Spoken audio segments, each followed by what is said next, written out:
हाँ हाँ हाँ।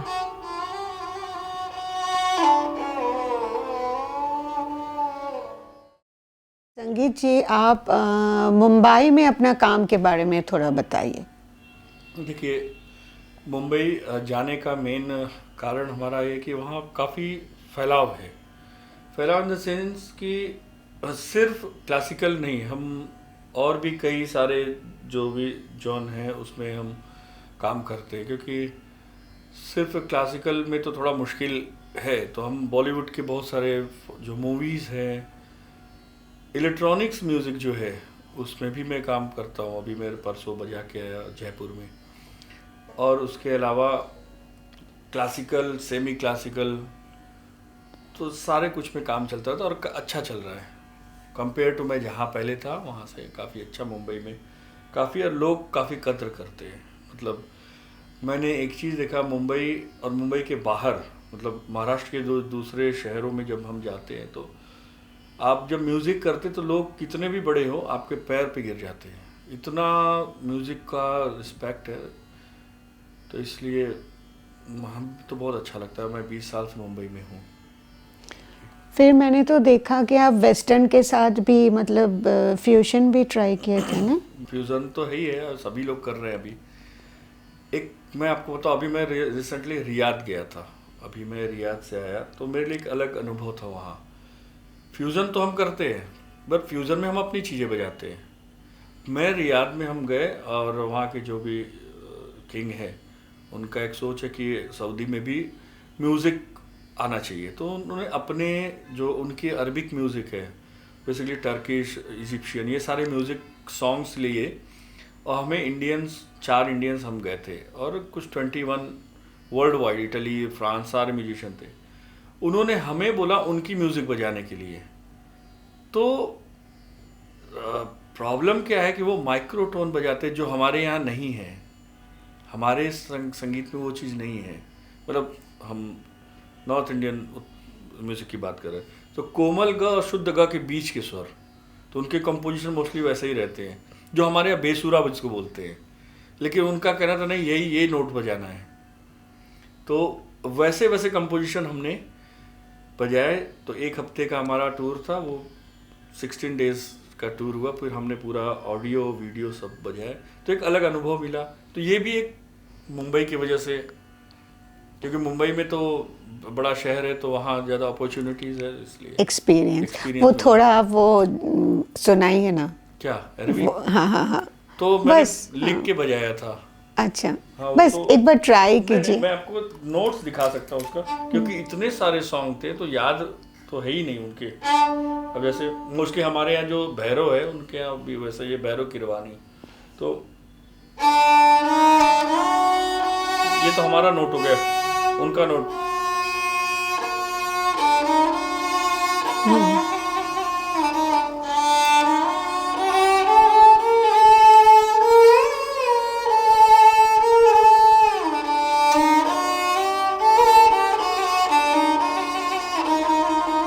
तो अब जो हम कोमल का शुद्ध गा, उनका गा रे। अभी कम लग रहा है सा है कि रे है, लेकिन ये उनका ही, उनका नोट्स वही है। ये हमारा कोमल दा, उनका तो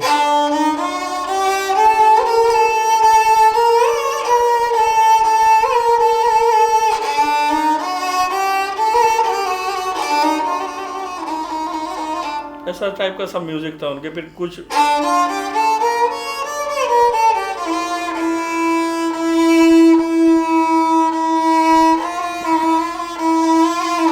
हमारे लिए तो वो हम बजाएंगे तो हमारा कान बेसुरा हो जाएगा, लेकिन वो म्यूजिक है तो एक अलग एक्सपीरियंस के लिए अच्छा था वो।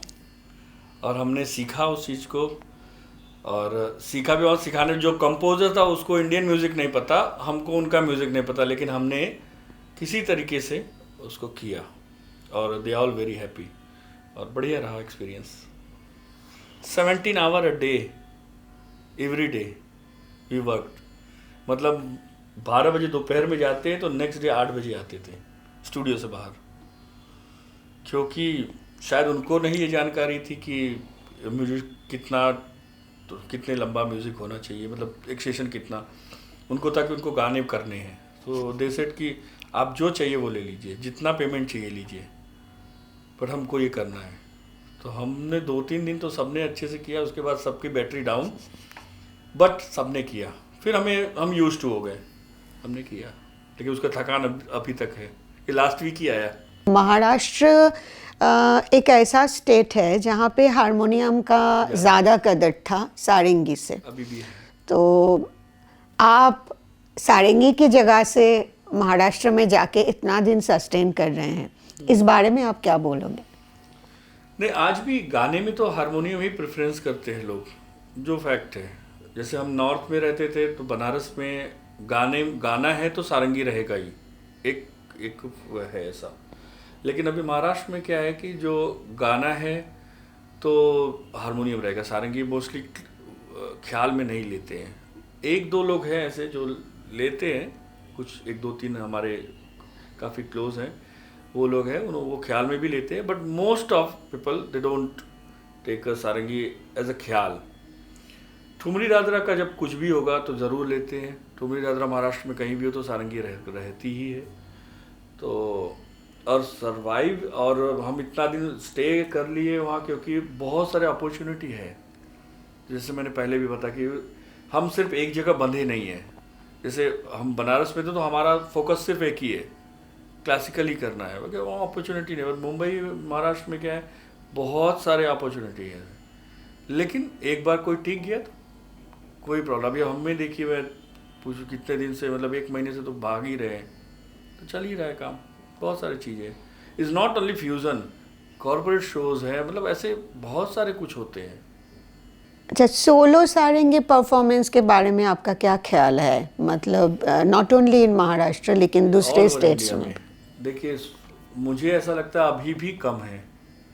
अभी भी जैसे जो सितार या बांसुरी या सरोद, संतूर, जितना उनको मौका मिलता है जब बड़े फेस्टिवल में, भले बड़े नाम हो या अपकमिंग हो या जो भी आर्टिस्ट हो, लेकिन कहीं ना कहीं उनको मौका मिलता है। और सारंगी सोलो आज भी बहुत कम है, पूरे जगह होते हैं, बट अगर 10 कॉन्सर्ट हैं फेस्टिवल से तो शायद एक जगह सारंगी सोलो होगा, वरना सारंगी सोलो नहीं होता।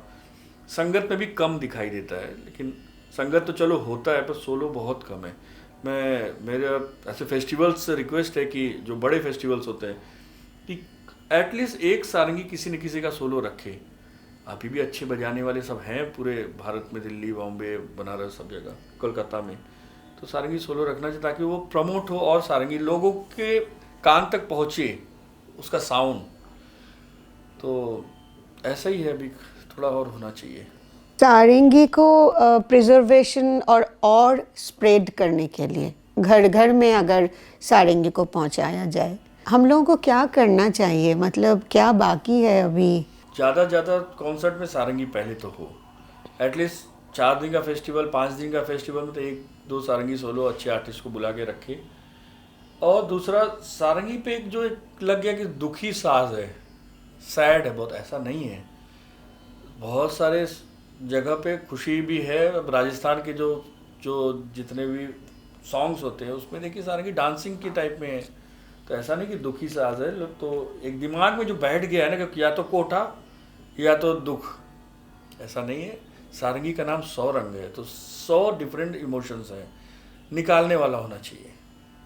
अब जैसे कि मैं आपको एक ही चीज़ बताता हूँ, अभी सैड तो लोग बोलते हैं,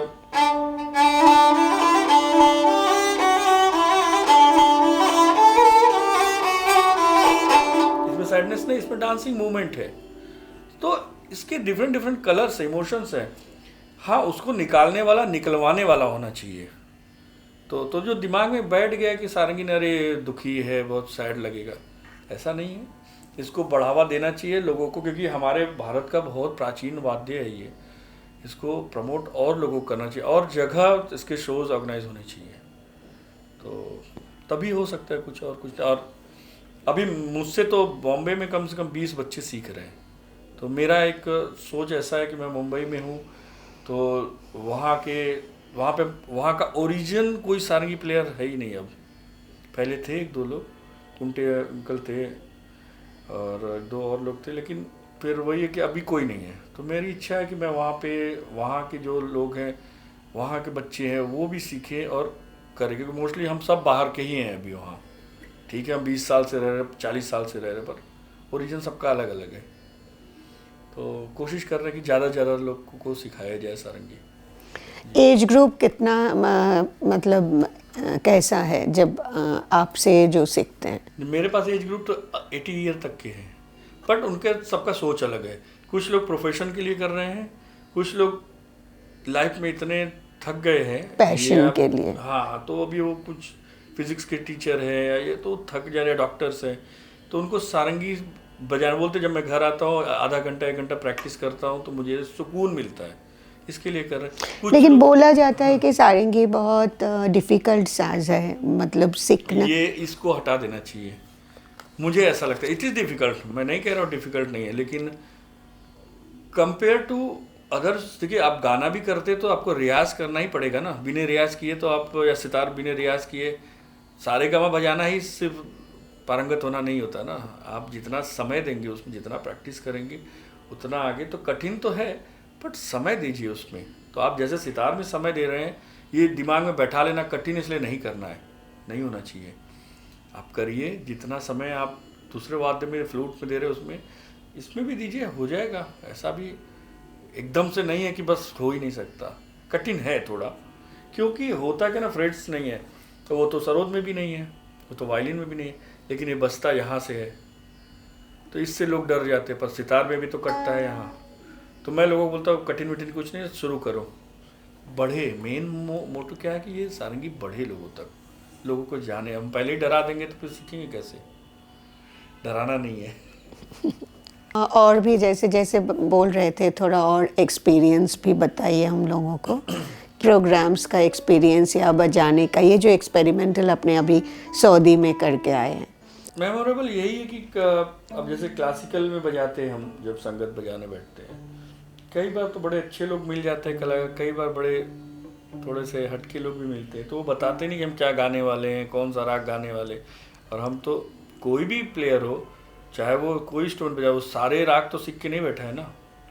तो एटलीस्ट ये कभी कभी हो जाता है स्टेज पे कि अच्छा वो बता ही नहीं रहे, ग्रीन रूम में भी नहीं बता रहे हैं, अरे बजा लोगे तुम्हारे, कहाँ से बजा मालूम, मुझे नहीं पता, तो मैं सबका हजारों राग सीख के तो नहीं बैठा। तो ऐसे कई बार हो जाता है, पर भगवान के गुरुओं के आशीर्वाद से अच्छा ही हो जाता है, कोई प्रॉब्लम आज तक तो नहीं आई। और फिर बाकी देखिए, सारी चीज़ें अनुभव की हैं। अच्छा बुरा होते होते होते फिर बार बार अच्छा होने लगेगा बाद में, तो थोड़ा अनुभव घुसना चाहिए और घुस के काम करना चाहिए। तो हम लोग भी अनुभव ले रहे हैं, अभी तक सीख ही रहे हैं, हर बार नया एक्सपीरियंस मिलता है। कहीं कभी तिब्बत के किसी सिंगर के साथ टूर कर लिया तो एक अलग अनुभव हो गया, उनके गाने ही अलग हैं। कभी अभी बताए ये हो गया, तो रियाद में गया था जो सऊदी का, वेस्टर्न लोगों के साथ काम करते तो उनके कंपोजिशन करना, बजाना, तो अनुभव हर बार अलग ही अलग होता है। थोड़ा वेस्टर्न का कुछ देखिए ना।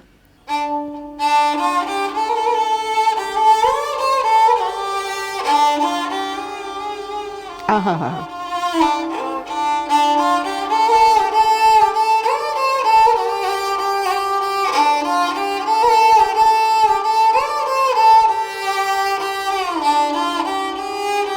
क्या बात। तो ऐसे कुछ कुछ कंपोजिशन है, मतलब ये तो मैंने बजाया, ऐसे बहुत सारे हैं, तो उनके साथ हम बजाते हैं। तो हम थीम ले लेते हैं उनका, देन वी डू इम्प्रोवाइजेशन, तो अपने हिसाब से, क्योंकि कहीं ना कहीं से सारे दुनिया के तो स्वर एक ही हैं, वही 7 स्वर हैं, सारे गामा पधानी में ही आना है, तो हो जाता है वो। थेरेप्यूटिक म्यूजिक में सारंगी कितना सपोर्ट बन सकता है? बिकॉज मैं म्यूजिक थेरेपी के ऊपर भी काम करती हूँ। पुणे के हैं, वो भी साइकोलॉजिस्ट हैं वो, तो अभी उन्होंने 5 राग को, उनका कुछ काम कर रहे हैं उस पर, कि रागों का माइंड पे क्या इफेक्ट है। एग्जैक्टली। तो अभी उनका जो एक्सपेरिमेंट ये है उन्होंने मुझे रिकॉर्ड किया 5 डिफरेंट राग, उन्होंने उनका ही दिया वो राग तक, ये राग चाहिए। तो वो क्या कर रहे हैं कि before brain and after listening the raga क्या डिफरेंस है ब्रेन में, रिसर्च, तो वो उस पर रिसर्च कर रहे हैं। तो इसका असर पड़ता है। मैंने भी कई न्यूज़ में भी पढ़ा था, राजमंटी का के वायलिन से कोई पेशेंट जो था वो कोमा में था बहुत समय से, उसको रोज राजमंटी का वायलिन राग बेस्ड रोज सुनाया जाता था एंड ही रिकवर्ड। तो असर तो पड़ता है, क्योंकि क्या है ना, हमारे जो स्वर है ये सारे गंधर्व हैं और कहीं ना कहीं से उसमें असर होता है। जो और देखिए क्या है ना, जो जितना साधना करता है उतने उसके स्वरों में बाबत पैदा होती है, इन द सेंस एनर्जी आती है। तो वो एनर्जी जो है कहीं ना कहीं से वो इफेक्ट तो करता है ह्यूमन बॉडी को। तो अब देखिए सुबह का राग सुनेंगे तो अलग माहौल दिमाग को एक अलग, शाम का, इसलिए टाइम भी हमारे यहाँ बटा हुआ है, उस हिसाब से आप गाना म्यूजिक सुनिए तो आपके ऊपर इफेक्ट करेगा।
हाँ।